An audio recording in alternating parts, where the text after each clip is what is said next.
अपने नए चैनल पर आपका स्वागत है। चैनल को सब्सक्राइब करें और वीडियो को लाइक, कमेंट और शेयर करें अधिक से अधिक, ताकि सभी रिटायरीज साथी तक जाए, रिटायरीज फ्रेंड्स तक जाए, to motivate and mobilise, government तक जाए, ताकि पॉजिटिव एक्शन संभव हो सके, विचार हो सके हमारे मुद्दों पर, हमारे इश्यूज व्यूज पर, और public at large, all sections of society, all sections of political parties तक जाए। वीडियो शुरू करते हैं। सर्वप्रथम मैं आपको मिस्टर वसंत वानकुड़े का आज का मैसेज देता हूं। Pension updation, an update by Yudhishthir Bhargava as per mister Bhargav following में happen. Number 1, MC Singla case full day hearing for IOB is scheduled on 1st March 24. It was preponed on 25 January 24 and again adjourned on 30th फरवरी 24। अच्छा, ये website पर दी है date 13 फरवरी 2024 की, कई लोगों ने मुझे शेयर की। मैंने मिस्टर गोचवाल जो है जनरल सेक्रेटरी हैं PNB की जो फेडरेशन है उसके, उनसे पूछा, क्योंकि वो केस को डील कर रहे हैं। मिस्टर पंकज भारद्वाज हैं उनके प्रेसिडेंट, और एक मिस्टर JD शर्मा है आईवा पार्क के वाइस प्रेसिडेंट, ये डील कर रहे हैं केस को। तो इन्होंने लेकिन ये बताया कि नहीं, ये जो है ये डेट वही है, मार्च वाली डेट है। और इन्होंने मुझे वो भी भेजा है, इसमें मैसेज भी भेजा, मैं आपको बता ही देता हूँ मैसेज उन्होंने जो भेजा। उन्होंने भेजा है, read petition number 5561/2016 MC Singla and others versus Union of India and others. Our case has not come in the final list of cases to be heard on 25 January 24 as already scheduled. This case is now be heard in the month of March 24. Thank you। ये इन्होंने भेजा गोचवाल जी ने, लेकिन ये website पे यही दिखा रहा जो ये कह रहे हैं। अब जो है स्थिति वो जब भी पता लगेगा। भार्गव है मिस्टर, उनके अनुसार ये 13 फरवरी है, लेकिन उन्होंने ये बताया जो मैंने बताया आपको मार्च की। नंबर 2, भार्गव जी के अनुसार, in Delhi high court IBA seems to have filed their report on pension updation. Number 3, Delhi High Court has to give verdict and report to Supreme Court immediately after receipt of IBA's report.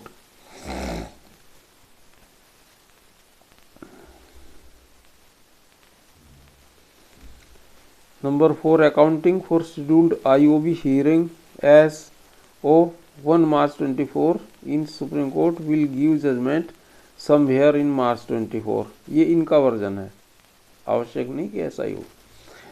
5, besides this, in SBI pensioners case, SC has given hearing date in May 24। ये SC गलत लिख दिया इन्होंने, high court है, ये Delhi high court में चल रहा है।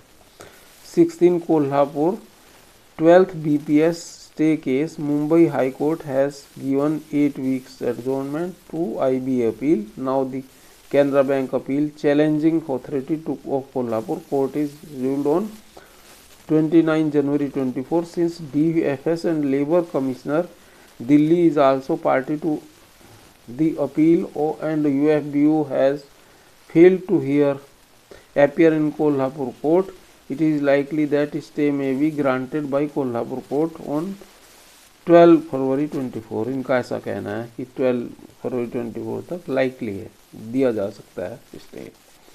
7th, in Kolhapur criminal case police has issued summons for last time and they are to submit report on 30th January 24। thereafter NBW is likely to issue by court। अच्छा, next, in the meantime IBA and UFBU as negotiating parties under BPS have already signed MOU। by signing an MOU they have acted illegally, hence the agreement may not be signed। ये इनका कहना है वसंत वानकुड़े जी का। Since IBA has been calling UFBU for various meetings and UFBU being a party to stay petition never bothered to appeal in the case, Stay shall be effective from date of filing the stay application. Hence, even the parties sign the 12th BPS without resolving 11th BPS residual issues, the 12th BPS will not be implemented. Hence, as predicted by Mr. Bhargav, they cannot sign joint note after 25th January 24. SBI pensioners case is also pending in Supreme Court, and next hearing date for case pertaining to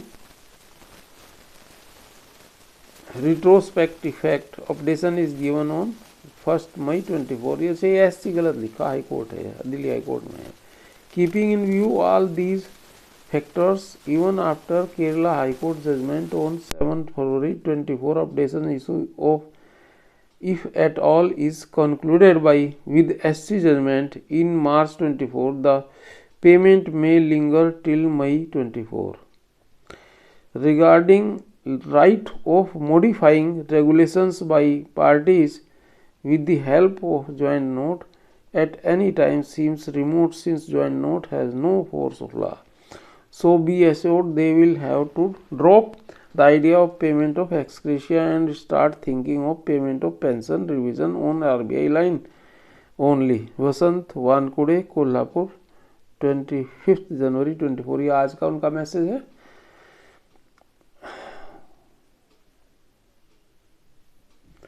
अच्छा, ये सिंघला जी वाला case है कि इन्होंने लोगों ने ये उठाई है यहाँ से.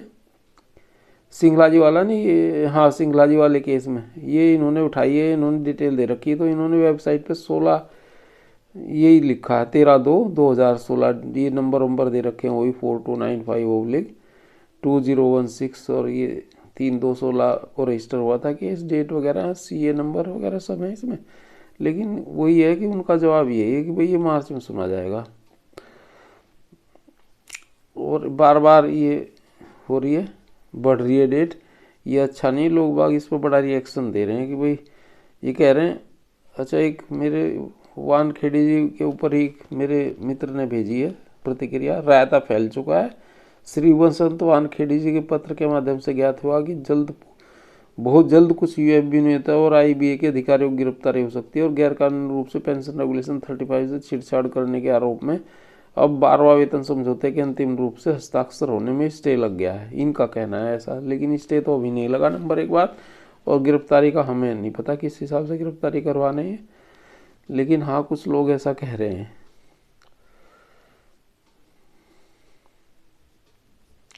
इन्होंने कल कुछ पॉइंट्स दिए थे वसंतवान कुंद्रे जी ने. तो इन्होंने भी लिखा था रेजिडुअल इशू के बिना कैसे कर दिया इन्होंने. और ये इसके खिलाफ जो है कहते हैं IBA and Canara bank have appeared in case through lawyer. It was the duty of lawyer to guide the client. 12वें सेटलमेंट के संदर्भ में ये कह रहे हैं. Instead, they proceeded further and must have misguided their clients. Hence, the order was against them. If IBA and Canara Bank are at fault, and when they are not supposed to spend legal fees unnecessarily for consoling their whims and misguidance of their lawyers, if they are proceeding further with the intention to act illegally, nobody can restrict them. The appeals in Bombay High Court is the best example of illegal behavior of IBA and Canara Bank. I had asked to stay against UFBU only, who has not appeared in the case. These parties need not have gone in appeal.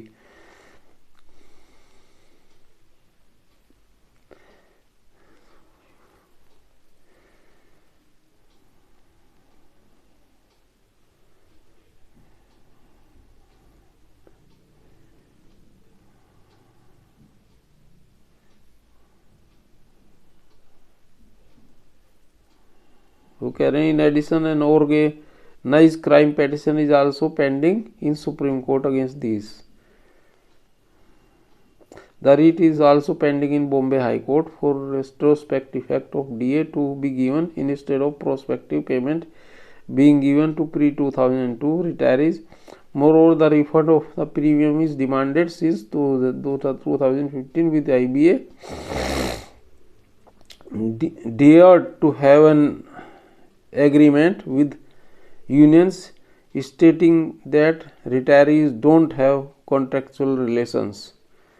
Instead of giving free insurance to retirees as per DFS instructions, basing on Khandelwal committee report, IBA has illegally given their name to group insurance scheme. As such, Mr. Prasad needs to stop misguiding retirees and at once stop promoting ex gratia as well. वसंत वानकुड़े, कोल्हापुर, 23 जनवरी 24। ये भी एक इनका message है, extract मैंने इसमें से बताया है। अच्छा, इसी के ऊपर हमारे एक मित्र हैं, उन्होंने लिखा, राजकुमार जैन है, कोटा से लिखते हैं, ये रिटायर हैं, पुराने एक्टिविस्ट हैं। MC सिंगला केस में सुप्रीम कोर्ट की साइट आज टेंटेटिव डेट 13/2/24 बतला रही है और देश का सर्वोच्च न्यायालय कल शाम इसी केस की तारीख 25/1/24 बतला रहा था। न्यायालय की पेटिशनर कल शाम नहीं, पहले बता रहा था वो। न्यायालय की पेटिशनर के साथ कैसा मजाक और खेल कर रहा है। पेटिशनर दिल्ली के बाहर रहते हैं, कोर्ट की तारीख अटेंड करने के लिए रेलवे में रिजर्वेशन करवाते हैं। दिल्ली पहुंचने पर पता चलता है कि तारीख कंप्यूटर ने स्वयं बदल दी और कोर्ट के इस अंदरूनी एक्शन से पेटिशनर हताश होता रहता है और माननीय न्यायाधीशों पर कोई भी असर नहीं होता। कोर्ट ना जाने कब यह तारीखें देने की व्यवस्था बदलेगा। धन्यवाद। ये इनका कथन है और सही भी है। जो बाहर रहते हैं उन्हें तो दिक्कत होगी।